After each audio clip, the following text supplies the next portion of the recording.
दोनों हाथ जोड़ेंगे। ओम नमः सिद्धेभ्यः, ओम नमः सिद्धेभ्यः, ओम नमः सिद्धेभ्यः। यदर्चा भावेन प्रमुदितमनादरे दुर्याः छनादासित सर्गे गण गण समृद्धा सुखनिधि लभन्ते सद्भक्त्या शिव सुख समाजं किमु तदा महावीर स्वामी महावीर स्वामी महावीर स्वामी गुरुवा पंतनो नित्यं ज्ञाने दर्शने नायिका चारित्राणां गंभीरा मोक्ष मार्ग उपदेशका। पंच परमेष्ठी भगवान की, एक आदिनाथ भगवान की, अंतिम शासनपति भगवान महावीर स्वामी की, आचार्य श्री कुंद कुंद भगवंत की, आचार्य श्री विमल सागर जी महाराज की, आचार्य गुरुदेव सनमती सागर जी महाराज की, 3 करोड़ मुनि राजों की, द्वादशांजनवनी माता की। और हमने परसों देखा हमारे यहाँ दीक्षा हुई और बहुत सारे लोग बाहर से आए हुए थे, तो अब जयकारा भी इतनी जोर से होना चाहिए कि जो बाहर के लोग यहाँ से गए हैं ना, उनको भी पता चल जाए कि जयकारा हाउसिंग बोर्ड में लगाया जा रहा है और गुरुदेव विराजमान है, हमें फिर से आना है। तो दोनों हाथों को ऊपर करके जयकारा लगाएंगे। बोले आचार्य गुरुवर श्री सुंदर सागर जी महामुनिराज की, बोले समस्त आचार्य संघ की नमोस्तु गुरु।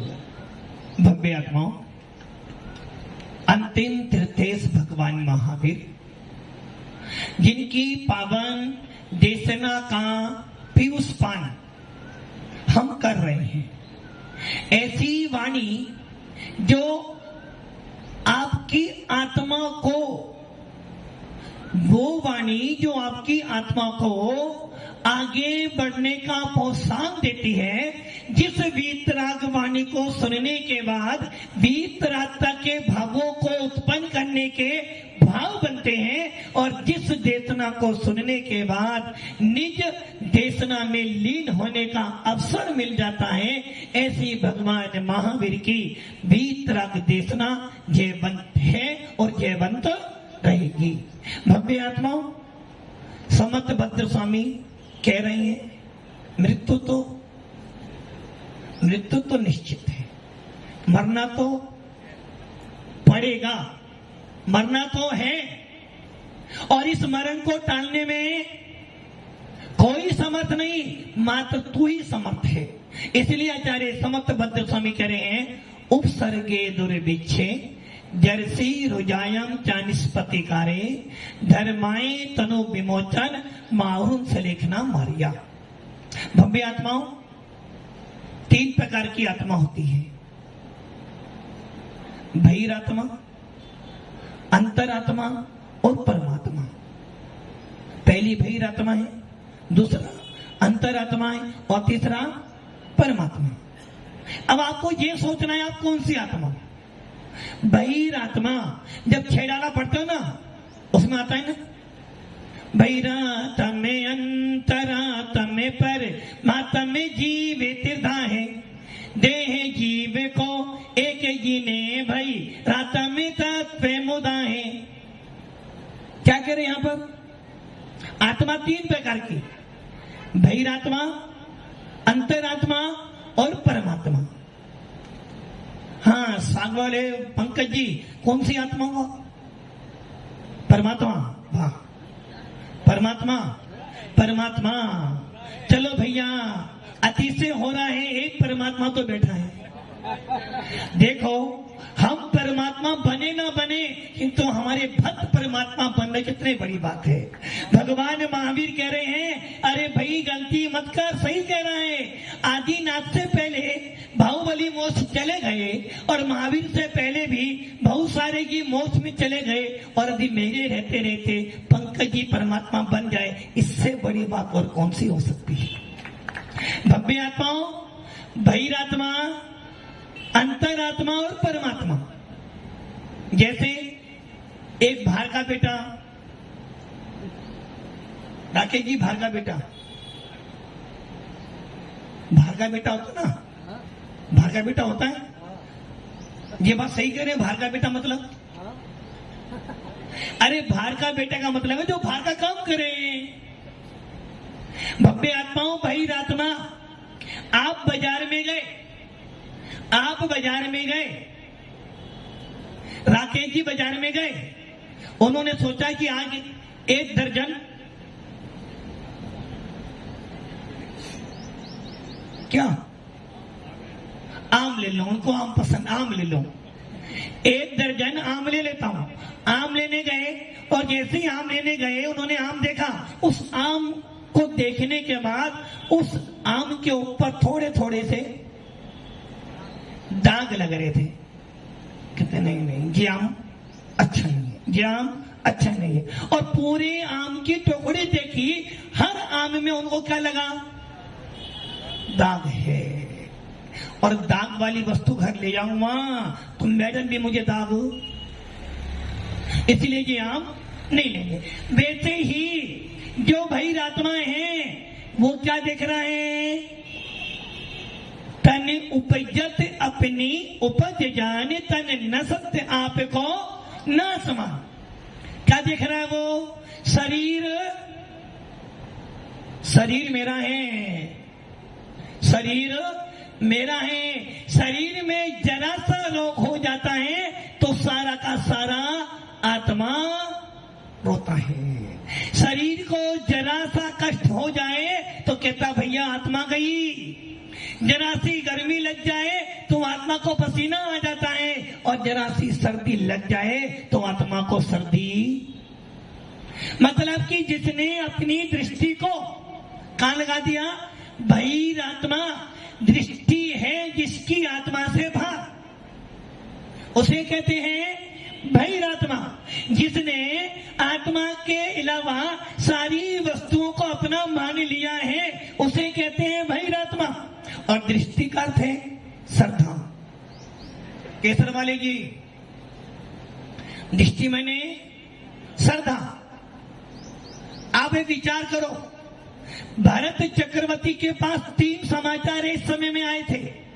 पहला समाचार आया पटरानी के पुत्र, दूसरा समाचार आया आयुषशाला में चक्ररत्न उत्पन्न हुआ है, और तीसरा समाचार आया कि महामुनि राज आदिनाथ को केवल ज्ञान की प्राप्ति हुई है। बताओ वो कहां जाएगा?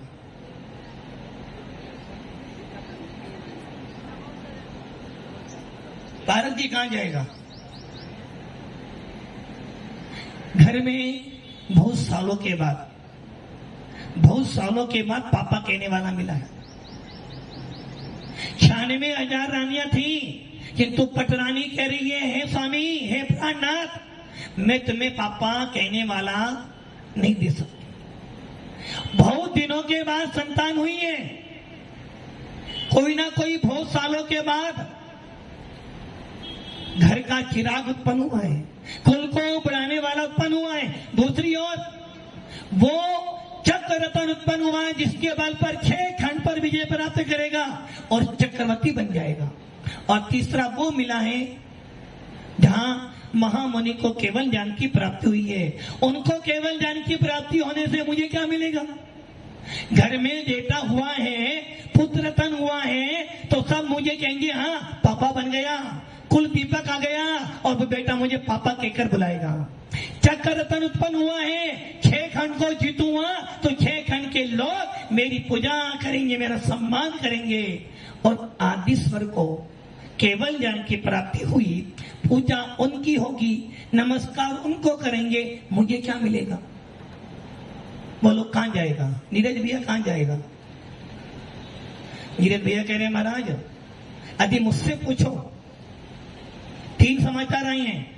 एक समाचार आया है शादी में जाना है, एक समाचार आया है महाराज का आगमन हो रहा है, और एक समाचार आया है कि घर में बहुत बड़ा व्यापारी दुकान पर इंतजार कर रहा है। सबसे पहले कहां जाऊंगा? निर्मल जी पहले कहाँ जाओगे? वो कह रहे पहले जाऊंगा दुकान पर, न तो दुकान पर जाऊंगा तो लक्ष्मी मिलेगी, और जब लक्ष्मी मिलेगी घर में एंट्री मिलेगी।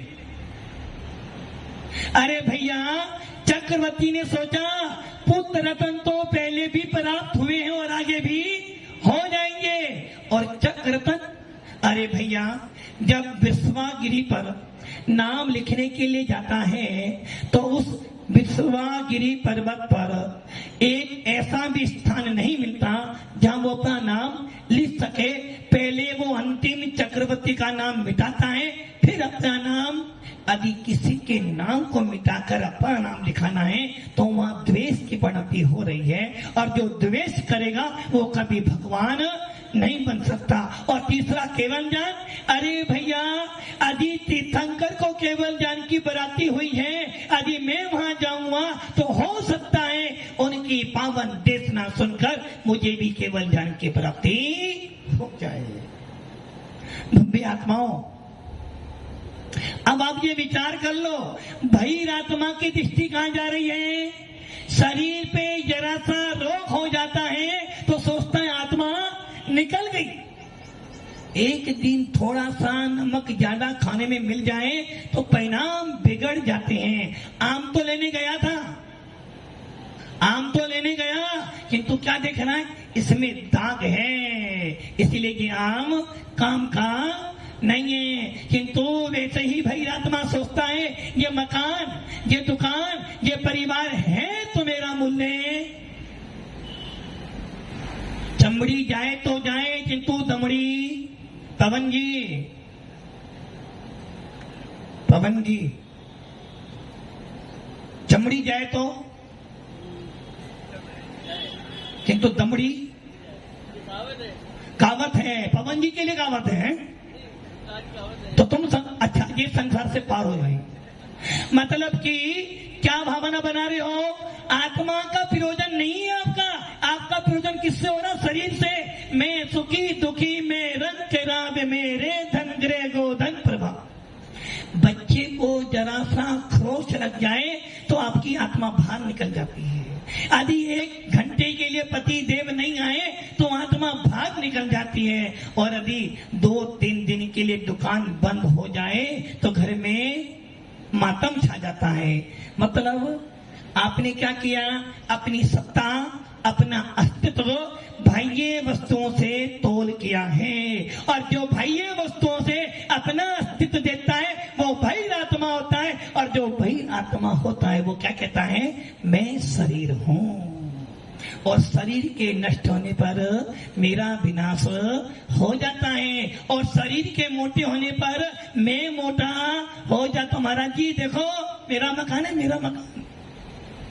किसका मकान है? मेरा मकान है, मेरा। और महाराज जी पता है बड़ी मेहनत से बनाया, बड़ी मेहनत से। और जब रात में सोते हो तो 4 बार पहले देखते हो ताला बंद है नहीं बंद है, मेन गेट बंद है नहीं बंद है, और तिजोरी के पास जाते हो, भैया तिजोरी बंद है ना। रात में सोते सोते भी आंख खुलती है और जरा सी आवाज हो जाए, अरे कौन आ गया। मतलब कि तूने अपना सारा मूल्य पुद्गल वस्तुओं से कर लिया है। इसलिए आचार्य कह रहे हैं बहिर आत्मा जो होता है शरीर को अपना मानता है, और जो शरीर को अपना मानता है वे व्यक्ति कभी समाधि मरण नहीं कर सकता।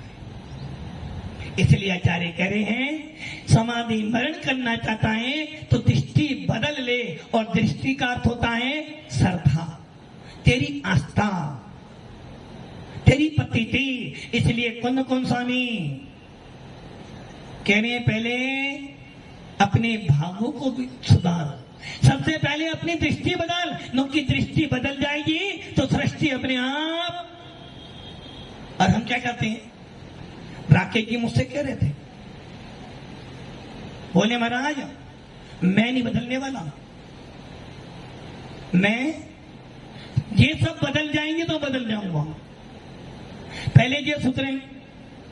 सही तो है, देखो हम सुधर गए। देखो हमारे सुधाकर भैया आए थे, सुधर गए, अब सूखे सागर बन गए। और आप देखो पहले भी राकेश थे, अभी भी राकेश हो। बोलो बदलूंगा तो सही, किंतु पहले पूरा भीलवाड़ा सुधार दो फिर बदलो।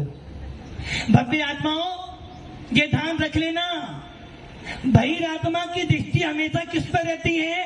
बाहर में रहती है, वो आत्मा को नहीं जानता। और यदि हम लोग जैन कुल में पैदा होने के बाद भी, नमोकार मंत्र को बोलने के बाद भी यदि आत्मा को नहीं समझे तो समझना व्यर्थ है तेरा जैन कुल में पैदा होना। हाय पैसा, हाय पैसा, हाय पैसा, हर दिन पैसा पैसा पैसा, पैसे का इतना दीवाना है कि तुझे अपने अंदर की आत्मा का वैभव दिखाई नहीं देता। और यही कारण है, एक कहावत आती है ना कि संसार में दान देने, धन कमाने के लिए क्या चाहिए? हाँ, बड़े वाले भैया, कोरिया परिवार, लक्ष्मी कमाने के लिए, धन कमाने के लिए क्या चाहिए? दिमाग चाहिए या जवान चाहिए? दोनों चाहिए। गलत बोल। अरे धन कमाने के लिए पुण्य चाहिए, बिना पुण्य तुम धन नहीं कमा सकते। एक व्यक्ति दिन भर दुकान खोलता है, 100 रुपए कमाता है, और एक व्यक्ति मात्र एक मोबाइल चलाता है और 1000 रुपए एक मिनट में कमा लेता है। आप दिन भर मेहनत करते हो, जब जाके लाख रुपए कमाते हो, और एक व्यक्ति मात्र 1 घंटे में एक मोबाइल चलाता है और करोड़ रुपए कमा लेता है। सारा खेल पुण्य का है। धन कमाने के लिए पुण्य चाहिए, किंतु दान देने के लिए दिल चाहिए। किसको दान दे रहे हो आप? आपकी दृष्टि बाहर में जा रही है। आपकी तो दृष्टि ये है, बेटा खाएगा, वो कहावत है ना, क्या कहते हैं, धन की 3 ही गति है, या तो देखो, अभी भी तुम्हें बैरागियों के बीच में बैठ के बीच में भोगू की याद आ रही है कितनी। यही तो बहिरात्मा पने की दृष्टि है। धन का सबसे पहला उपयोग क्या है? खा लो। दूसरी दृष्टि क्या है? दान दे लो।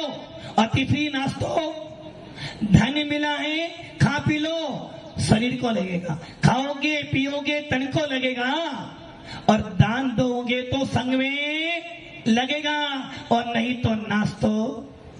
बहिरात्मा मात्र हर वस्तु का मूल्य करता है, अपना मूल्य। इसलिए तो कहा है, देह जीव को एक गिने बहिरात्म तत्व होता है। और जो बहिरात्मा होता है वो शरीर शरीर शरीर शरीर करता रहता है मेरा शरीर, है मेरा मकान, है मेरा बेटा, है मेरी बेटी।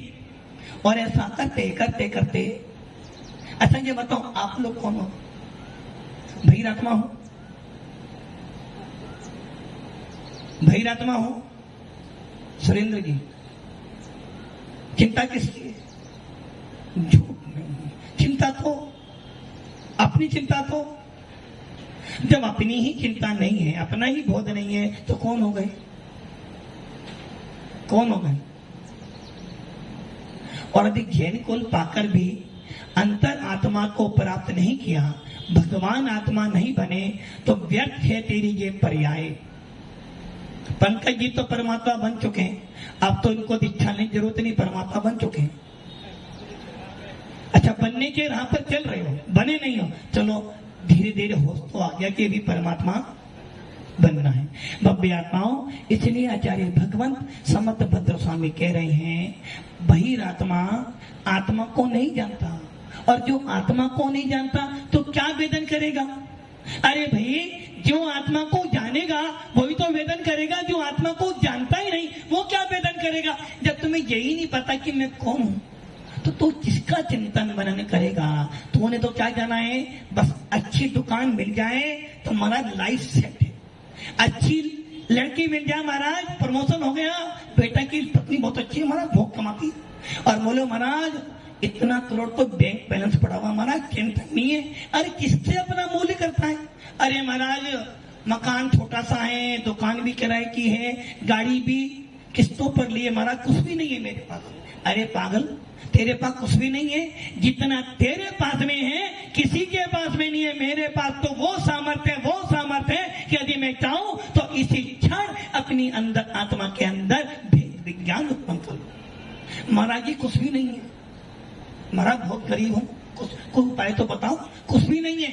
अच्छा ये बताओ, यदि कोई तुमसे कहे कि मैं तुम्हें 10 करोड़ रुपया दूं, अपन एक हाथ दे दोगे ना? क्यों? गरीब हो ना, 10 करोड़ रुपए तुम्हें देना, बस एक हाथ देना। राजकुमारी दे दोगे अपना हाथ? क्यों? अरे महाराज बहुत अभी हाथ बहुत तंग चल रहा है महाराज, तो वो तुम्हें ये रहा मुझे अपना तंग हाथ दे दे, 10 करोड़ ले लोगे? ले लो। 2 आंखें हैं, वैसे तो आप रक्तदान महादान करते ही हो, और जबकि भगवान महावीर कहते हैं रक्तदान महाकोदान। हमारे जैन शासनों में अंग और उपांग नहीं दिए जाते, रक्तदान नहीं दिया जाता है। और वो भी किस दिन कर रहे हो? भगवान महावीर का दिव्य संदेश दियो और रक्तदान महाशिविर लगा रहे हैं दिगंबर जैन समाज। क्या कर रहे हो आप? वो कसाई जो होता है ना, कसाई क्या करता है? कसाई का दादाजी, कसाई क्या करता है? हाँ, चश्मे वाले दादाजी। कसाई क्या करता है? किनका? जीवों का। और आप जब रक्तदान देते हो तो क्या करते हैं? वो दूसरों को मांस खिलाता है और तुम खून पिलाकर उनको मांस दे रहे हो, जो कि खून से मांस बनता है। और हम क्या कर रहे हैं? घी और भव्य आत्माओं, जैन शासन के अनुसार खून दान नहीं, दान 4 ही होते हैं: आहार दान, औषध दान, अभय दान और शास्त्र। और हम क्या कर रहे हैं? हाँ, 2 आंखें हैं। हाँ दादाजी, हाँ आपसे कह रहा हूं, नहीं आपके पीछे जो बैठे हैं, आपके पास 4 आंखें हैं। 4 ही तो हैं। अरे नहीं, 4 दिखे मुझे तेरे को, आंख के ऊपर आंख लगी ना भाई, मेरी आंखें लेकर आओ। ये तो बोलोगे ना 4 हैं और 2 तो अपनी है, 2 उधार हैं, 2 में से दान कर दो, 2 में से दान कर दो। आपको 4 करोड़ रुपए देने वाला आदमी मिल रहा है, 1 दान कर दो। क्यों? अभी तो हाथ तंग है ना बहुत, तो वो 4 दे देगा, 1 हाथ से तुम्हारा काम चल जाएगा। अरे यदि मैं 4 करोड़ रुपए ले भी लूंगा और जब मेरी आंखों में रोशनी नहीं तो क्या करूंगा मैं लेकर उसका? किसके लिए? इसलिए समझना, आत्मा का तो मूल छोड़, तू पहले अपने शरीर का ही मूल्य कर ले। यदि तेरी शरीर के 5 उंगलियों में से यदि 1 उंगली का 1 पोरा भी कट जाए तो तू आहार दान देने के लायक नहीं है। यदि तेरी उंगली का 1 नाखून भी हट जाए तो तू मुनि बनने के लायक नहीं है। और तू कह रहा कि मैं गरीब हूं, कितना अमीर है तू? सारी दुनिया का धन जमा हो जाए तब भी तेरे शरीर का मूल्य नहीं दे सकता है। तो सोच, आत्मा का मूल्य कितना होगा? आत्मा तो अनमोल है, जिसका कोई मूल्य ही। किंतु भाई आत्मा जीव आत्मा को नहीं जानता, बाहर में रह कर बाहर को देख देख कर बाहर में ही लीन रहता और मर जाता है, कभी अपने बारे में चिंतन। अब बताओ आप कौन हो? आप लोग कौन हो? परमात्मा? परमात्मा तो है नहीं, और अंतरात्मा दिखते नहीं हो, तो बचे कौन? चिंता नहीं कर लो, आपकी सवेरे से लेकर रात तक की लाइफ यही तो हो रही है। कभी बेटे के बारे में, कभी बेटी के बारे में, कभी पत्नी के बारे में, कभी मम्मी के बारे में, कभी पापा के बारे में, अपने बारे में। तो सारा दृष्टि आपकी बाहर में घूम रही है, और जो बाहर में घूमेगा कैसे कहेगा मरण करूं? अच्छा, जब सारे दिन बाहर की दृष्टि लगी है, अंदर जाने का प्रयास ही नहीं है, तो कब तू अपना चिंतन मनन करेगा? इसलिए आचार्य भगवान कह रहे हैं, सम्य दृष्टि जीव जो होता है शरीर में तो होता है किंतु शरीर नहीं है। सम्य दृष्टि जीव घर में तो रहता है किंतु घर में रहता हो भी घर से बेघर होता है। इसलिए तो हमारे यहाँ लिखा है, नगर नारी को प्यार कदा कादे में हेम अमल है। नगर वधू नाम सुना है? केसर वाले भैया नाम सुना नगर वधू का? नगर वधू जिसका कोई स्वामी ना हो, नगर वधू, समझ गए हो? नगर वधू क्या करती है? हर रोज नया कष्ट पर उसके लिए, उसकी दृष्टि किस पर होती है? उसकी दृष्टि तुम्हारे शरीर पे नहीं, उसकी दृष्टि किस पर है? बाप बड़ा ना भैया सबसे बड़ा। उसी प्रकार छेदाना में कह रहे हैं पंडित लोकराम जैसी वो नगर वधु हजारों व्यक्तियों के बीच में रहती है, किंतु दृष्टि किस पर रहती है? उसकी दाम पर। उसकी दृष्टि चाम पर नहीं। काला आए तो भी तेरा, गोरा आए तो भी तेरा, एक पैर वाला आए तो भी तेरा, चार पैर वाला है तो भी तेरा, मेरा तो बस एक ही है और वो है दाम। वैसे ही सब में दृष्टि जीव घर में रहता हुआ भी घर में नहीं रहता, लाखों की भीड़ में रहता हुआ भी अकेला होता है। इसीलिए तो हमारे कह रहे हैं कायदे में हेम अमल है। सोना कीचड़ में गिर जाए तो क्या करे राकेश जी, क्या करे? नहीं, मैंने सुना था कि एक पति एक टू व्हीलर पे 3 जने जा रहे थे। आगे राकेश जी बैठे थे, पीछे उनकी पत्नी होम मिनिस्टर बैठी थी और बीच में पप्पू बैठा था। और क्या हुआ, गाड़ी पे जा रहे थे, चलते पप्पू चॉकलेट खा रहा था, वो गिर गई नीचे। वो उठाने लगा, पापा ने एक थप्पड़ मारा। क्या करता? गिरी वस्तु उठाना खराब, उठाना नहीं। थोड़े आगे बढ़े, राकेश जी का पेन गिर गया, उठाने लगे, पापा पैर उठाना। पापा अब थोड़े आगे बढ़े कि एक गड्ढा आया, गाड़ी बढ़ाई और इतने में क्या हुआ, होम मिनिस्टर गिर गई। अब वो पापा गिरी वस्तु उठाना। मम्मी आता हूं, बस ये समझ लेना, सब में सोना जो शुद्ध सोना होता है कीचड़ में गिरने के बाद भी शुद्ध होता है। वैसे ही बहिरात्मा क्या करता है? घर में रहता हो, ये मेरा मेरा मेरा, और भेद विज्ञानी सब में दृष्टि कहता है भैया घर में तो रहता हूं किंतु घर से बिल्कुल स्वतंत्र हो। शरीर में रहता हुआ भी मैं शरीर नहीं हूं, घर के बीच में रहता हुआ भी घर से न्यारा हूं। किंतु तुम्हें चिंता किसकी है? सबकी चिंता है, अपनी चिंता। इसके में महाराज मेरे बिना इतना काम नहीं चलेगा। मेरे बिना, पवन जी कह रहे मेरे बिना महाराज विश्व कुछ नहीं होने वाला। मैंने तो पढ़ा करा था ना, मेरे बिना तो। और महाराज पता है राकेश, महाराज पता है आपका कार्यक्रम मैंने करवा दिया, यदि मैं ना होता तो कुछ भी नहीं होता। पता है मेरा पुण्य कितना है, इतने सारे कार्यक्रम मैंने करवाए। मुझे पता है कितनी मेहनत करी मैंने। अरे भैया तुझे सबकी फिक्र हो रही है। मेरे महाराज यदि मैं ना होता ना कोई भी आपका काम नहीं कर पाता। अरे भैया तेरे बिना भी काम तो हो जाता, किंतु ये सोच तेरे बिना तेरा काम नहीं होने वाला। बस यही बात समझे ना। बहिरात्मा जब तक बहिरात्मा ये ना समझेगा मरण नहीं सुधार सकता, और जिसका मरण बिगड़ गया उसका पूरा जीवन नहीं पूरे भव बिगड़ गए। इसलिए भव में आता हूं, भव को सुधारना चाहते हो तो मरण सुधार लो, और मरण को सुधारना चाहते तो एक बार समाधि मरण कर ले। जितने एक बार समाधि मरण कर ली उसके भव सुधर जाते हैं। इसलिए तो बोला जाता है तेरी छत्र छाया भगवान मेरे सिर पर हो, मेरा अंतिम मरण समाधि तेरे दर पर हो। ओम नमः शिवाय।